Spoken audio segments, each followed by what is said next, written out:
The car industry is in the throes of difficult pay negotiations right now. Union leaders and shop stewards at BL have this evening confirmed their rejection of the company's offer of a 2-year pay deal. Vauxhall's men have already rejected their company's 8% offer, and Ford's talks start in earnest very soon. A sombre backdrop to the motor show, which opens to the press tomorrow and the trade and public afterwards.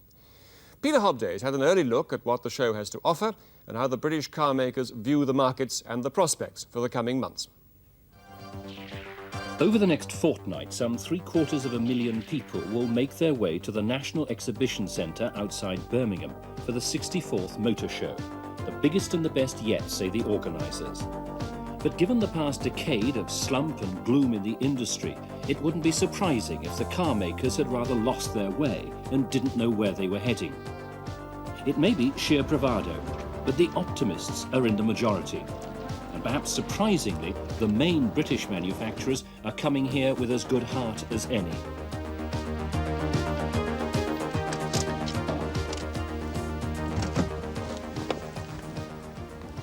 Well, this is the new Sierra from Ford. In fact, the only car maker in Britain at the present moment that's actually making money. It's cost hundreds of millions of pounds to develop. It's a hatchback, and as such is quite a radical departure for this particular manufacturer. Now, the pundits reckon that it's got to succeed in its market if Ford is going to stay in the big league. It is, in fact, a £660 million gamble. In fact, the whole of this motor show is something of a gamble. British car makers are betting rather heavily that, in fact, the slump in their industry is over at last and that an upturn is just round the corner. I believe that the industry for this year, 1982, is going to be about 1.5 million cars. Next year, I believe that it could go as high as 1.6 million. Now, please understand, that really doesn't mean that that is optimism. 1.6 million is hardly a big car market for this country. But if I answer in just a few words, then quite frankly, I think the slump is now just about starting to be over.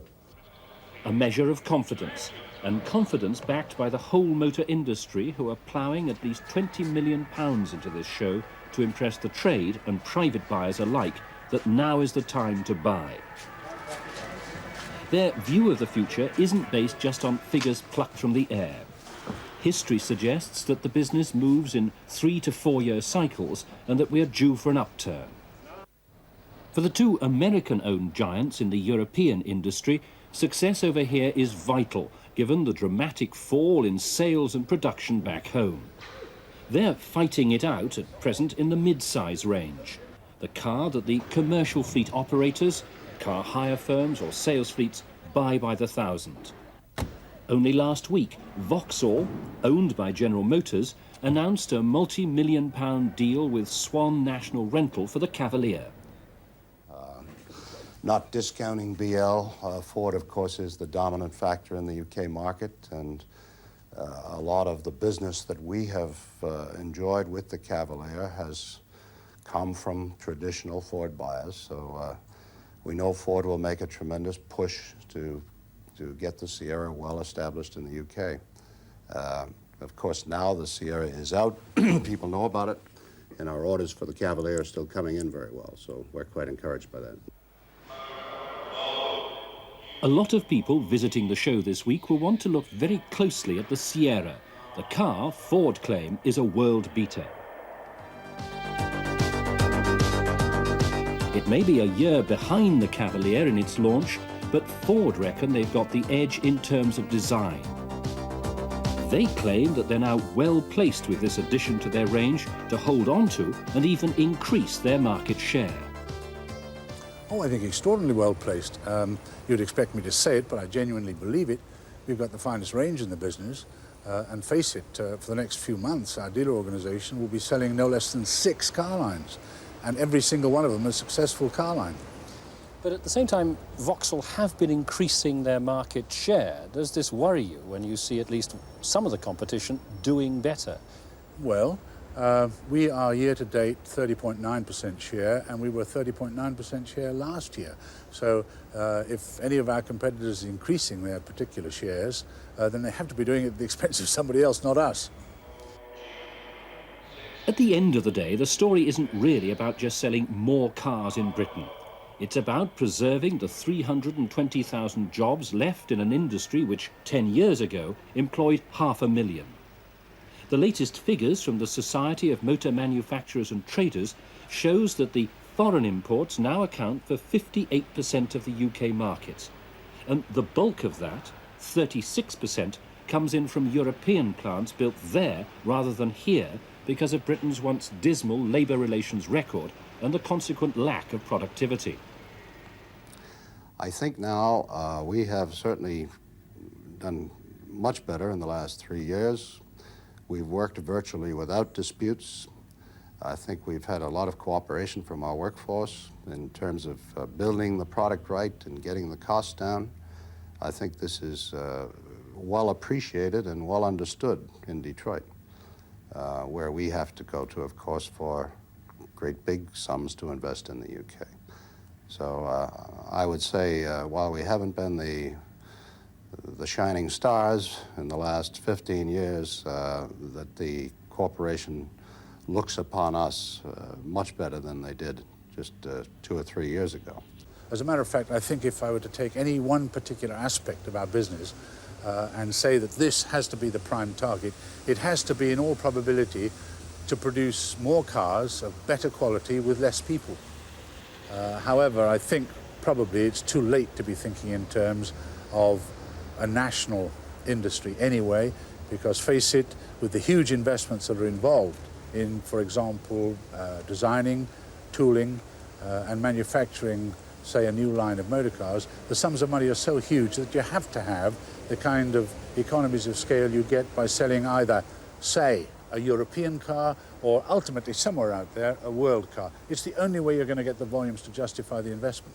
Implicit in what you say in that answer, of course, is that it's going to be increasingly difficult for BL to stay in that world league. You're not going to catch me with that one. No. I believe that over the next 5 to 8 years, it's almost inevitable that the world motor industry will restructure. Who's going to come out at the end, I don't know. I just know that Ford's going to be one of them. Austin, Rover, Triumph. The Austin Rover Group. With the biggest stand and the most advanced display at this year's motor show, the Austin Rover Group, the volume car division of BL, obviously doesn't consider itself the poor relation either in national or international terms. They've got the successful launch of the Metro behind them, but their 18% share of the market is way below target. They're aiming for 23% next year. But the car they're pinning their hopes on isn't here. The LM10 won't be seen until next March, when it has then to compete with its well-established Ford and Vauxhall rivals, the Escort and the Astra. And great British cars for the future. When you say that they're established, bear in mind that Metro had an enormous impact upon the marketplace. And I quite frankly believe that the LM10 will have a similar impact upon the market just at the time that I believe that the buying public will be starting to move towards purchasing more cars. I did refer to 1.6 for next year. I think that's about right. And of course it starts to occur from March onwards, just as we have a new car, a beautiful new car, available for the buying public. But is BL big enough now to still compete on equal terms in the World League with the Fords and the General Motors of this world? Quite frankly, the Austin Rover Group could not go it alone. It has got to get involved in collaboration. Just as I believe a considerable number of other companies are going to have to collaborate, particularly to get the benefit on components, small assemblies, the benefit of volume. Now, we have collaborative ventures with Volkswagen. We have collaborative ventures with Honda. Those are the sort of collaborations that I believe we'll see, not just in this country, but I think you're going to see those throughout the whole of the world, people having to collaborate in order to bring down the capital cost and to bring down the piece part cost. Well, so far we've taken the car makers at their word that there will be an upturn in their market in 1983 and for 2 or 3 years beyond that. But let's face it, we've had predictions of an economic upturn before now. What worries the current president of the Society of Motor Manufacturers and Traders, that represents the whole of the British industry, is that if that upturn doesn't come in '83, this really is the last chance for the British motor industry.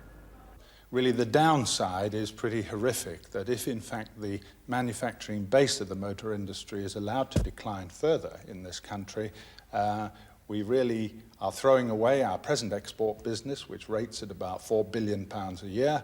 And it really means, because we are a road transport-based economy, we're going to have to import £4 or £5 billion worth of vehicles a year in the years ahead. Now, I don't think any government could face up to that, because it's a swing of about £8 billion in terms of foreign currency and exchange, and I don't think they could contemplate it in what it would mean if that did happen, and we don't think it will, but if it did happen, it really means that cars coming into this country, all imported, would bear very, very heavy taxes in the future.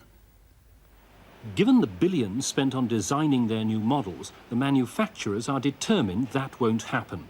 But it depends on whether the economy starts to mend, the unions behave, and the consumer starts buying again.